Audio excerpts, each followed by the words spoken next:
Dopo i no arrivano i sì, e sono tanti, eppure pesanti.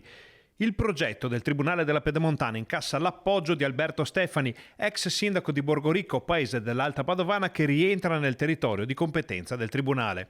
Stefani, onorevole e segretario regionale della Lega, ha affidato ai social il suo pensiero e scrive: al fianco di Nicola Finco per il Tribunale, una necessità per un territorio che sta crescendo, un'opportunità importante per il Veneto. I territori non crescono guardando indietro, ma guardando avanti. Ogni sindaco deve fare solo una cosa: difendere la propria comunità.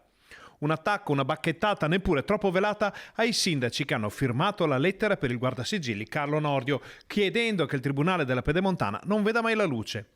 Una stilettata per dire che forse qualche primo cittadino si è fatto tirare per la giacca dagli interessi corporativi prima ancora che da quelli dei cittadini.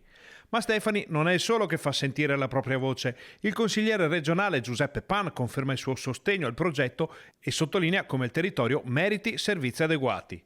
Prende posizione naturalmente la Lega Bassanese con il segretario Andrea Viero e con Arianna Lunardon, capogruppo in Consiglio Comunale, che battono i pugni sul tavolo e chiedono basta miopie e tatticismi di corto respiro. E l'europarlamentare di Fratelli d'Italia Elena Donazzan dice: fatico a comprendere come il potenziamento della giustizia non sia voluto da qualcuno.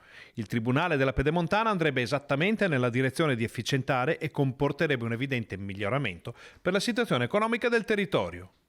Anche l'assessore regionale alla sanità Manuela Lanzarin si espone e parla di un iter nato dall'ascolto del territorio e di un'opportunità per il territorio stesso. Il tema è stato trattato anche all'interno di una riunione online fra esponenti della Lega, alla quale ha partecipato anche il sottosegretario alla giustizia Andrea Ostellari. Insomma, dopo lo shock e la doccia fredda delle firme beriche e altovicentine, arriva la risposta della Pedemontana.